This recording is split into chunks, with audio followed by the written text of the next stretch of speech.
కాకినాడలో ఐశ్వర్య వారాహి క్షేత్రం నందు మేము ప్రతి శుక్రవారం కందదీపం పెడుతున్నాము.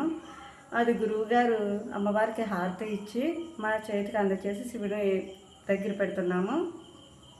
అందరూ ఈ అవకాశం సద్వినియోగం చేసుకోవాలని కోరుకుంటున్నాము. నేను చెప్పలేనండి.